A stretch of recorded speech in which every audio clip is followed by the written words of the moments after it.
살아가다 보면 아무것도 하기 싫은 때가 있죠. 그럴 때 여러분들은 어떻게 하시나요? 저는 가끔 신호등이 켜지는 불빛과 오가는 자동차들의 움직임을 보고 있으면 기로에 놓인 삶과 닮았다는 생각이 들어요.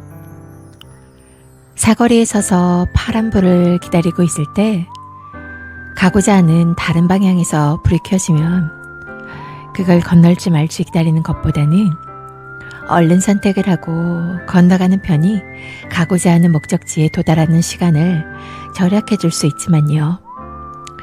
우리의 인생은 매 순간 신호등 앞에서 파란불을 기다리는 것과 같다는 생각을 해봅니다. 멀리서 켜진 파란불을 바라보았을 때 뛸 것인가 아니면 천천히 가다가 빨간불에 멈춰 숨을 고르고 갈 것인가를 선택하는 것은 오롯이 나의 몫이에요. 내가 횡단보도를 다 건너기 전에 어떤 일이 생길지는 아무도 모르잖아요.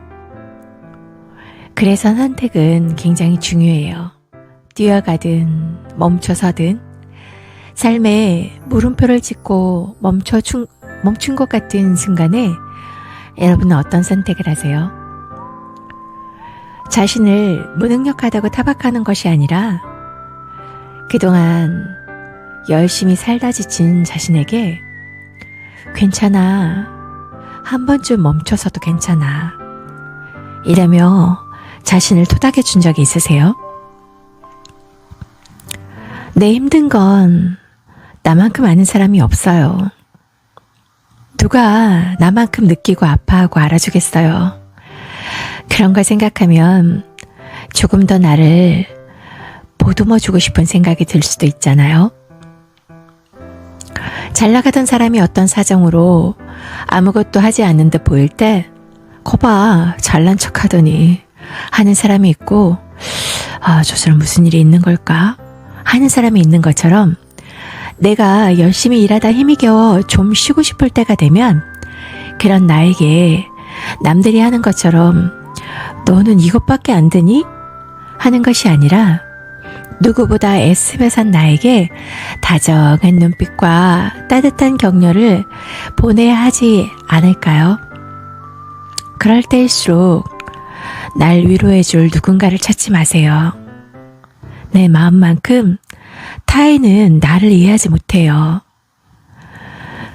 부와 권력에 있을 때 내 곁에 있던 사람들은 나를 필요로 하는 사람들이었고 힘 빠진 지금 내가 필요해서 찾으려 치면 그때 내 옆에 있는 사람들은 다 어디 갔는지 누가 있었는지도 모르겠는 상황이 되는 경우가 많아요. 모두가 힘든 시기인 요즘에 내 손톱 밑의 가지가 더 아프다는 말처럼 남들의 아픔에 진심으로 발벗고 나서주는 이가 당신의 주변에 있다면 정말 행복한 사람이에요.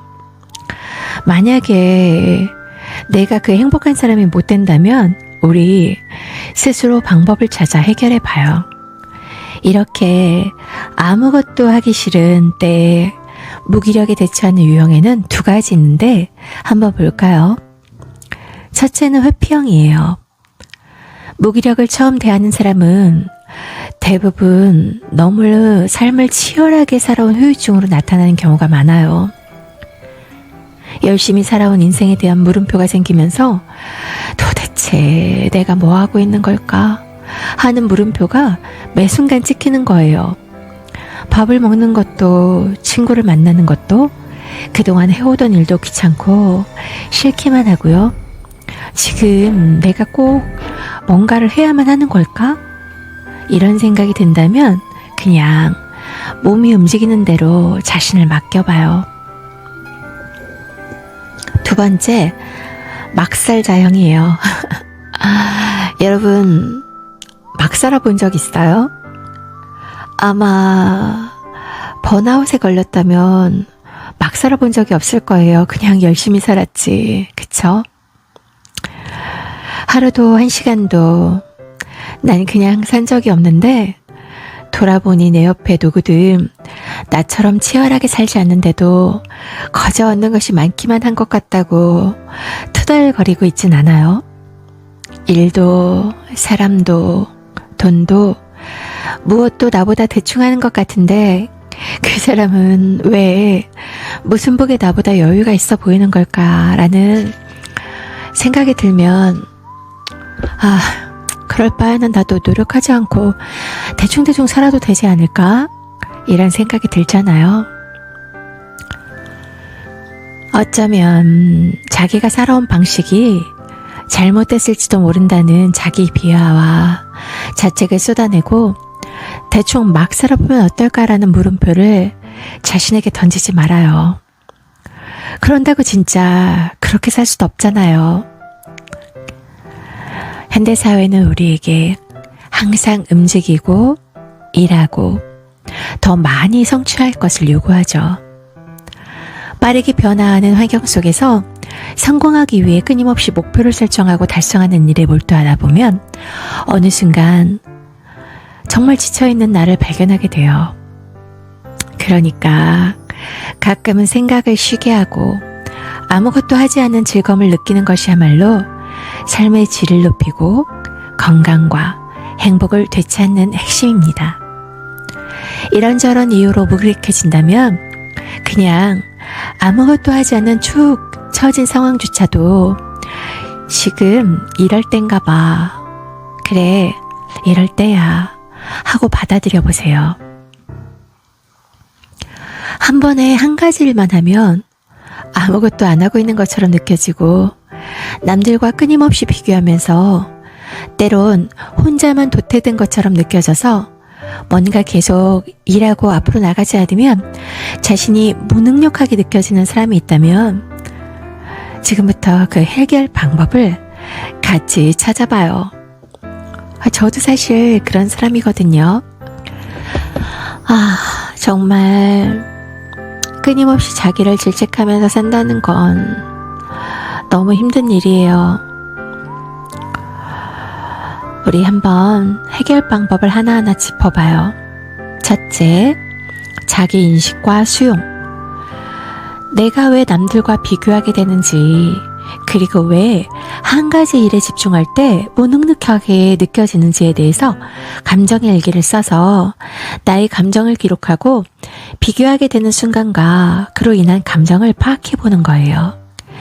자신의 강점과 약점을 인정하고 완벽하지 않아도 괜찮다는 사실을 받아들이고 자신의 페이스대로 나가보세요. 둘째, 현실적인 목표를 설정하는 거예요. 구체적이고 측정 가능하고 달성 가능하고 관련성이 있으며 시간 제한이 있는 목표를 설정하는 거예요. 셋째, 비교를 줄여봐요. 소셜미디어 사용을 줄이거나 자신이 비교하게 되는 사람들과의 접촉을 줄이고 긍정적인 내 편에 좋은 영향을 주는 사람들과 교류해요. 넷째, 자아성찰이에요. 내가 이룬 성취를 기록하고 스스로를 와, 너 진짜 대단하다. 정말 잘했어. 정말 이쁘구나. 정말 사랑해. 이렇게 남과 비교하지 않고 자신의 발전에만 집중하는 습관을 길러봐요. 다섯째, 디지털 디톡스. 주기적으로 전자기기에서 벗어나서 자신에게 집중하는 시간을 가져요.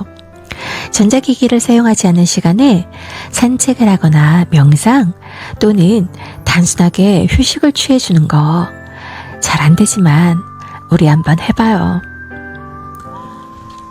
저처럼 한 가지 일에 집중하면 무기력하고 무능력하게 느껴지는 사람들과 끊임없이 자신을 남과 비교하는 사람들은 자기 인식과 수용, 현실적인 목표 설정, 비교를 줄이는 방법 등을 통해서 여러 가지의 문제를 해결할 수가 있어요. 또한 마음 챙김과 명상, 즐거운 활동 찾기, 아무것도 하지 않는 시간을 즐기는 연습을 통해서 내 머릿속 생각을 쉬게 하고 진정한 휴식을 취할 수가 있는데 정말 중요한 건 자신을 이해하고 스스로를 긍정적으로 바라보고 균형 잡힌 삶을 추구하는 것이에요. 아무것도 하지 않는 즐거움을 누린다는 것은 우리의 문화에서 때로는 게으름 또는 시간 낭비로 여겨지기도 해요. 당신도 그렇게 느끼죠? 일 중독자들은, 정말 열심히 살아온 사람들은 이렇게 쉬는 시간을 정말 힘들게 생각하거든요. 그런데 현대사회에서는 이러한 휴식과 여유가 더욱 중요하답니다. 무엇이든 다시 활력 있는 삶을 위해서 나는 잘 살고 있다고 스스로 위안받고 싶어서 고통을 마주할 용기가 없어서 외면하지 말아요. 거절당할 용기가 없어서 사람들에게 쉽게 말 건네지 못하잖아요. 틀어막고 싶은 내 감정은 이렇게 내 안에서 썩어서 고이고 말아요. 그럼 굉장히 냄새가 나잖아요. 이 냄새나는 물질을 배출하고 싶은데 나는 어느새 남의 감정까지도 내가 돌보고 받아내는 쓰레기통이 되어 있을지도 몰라요.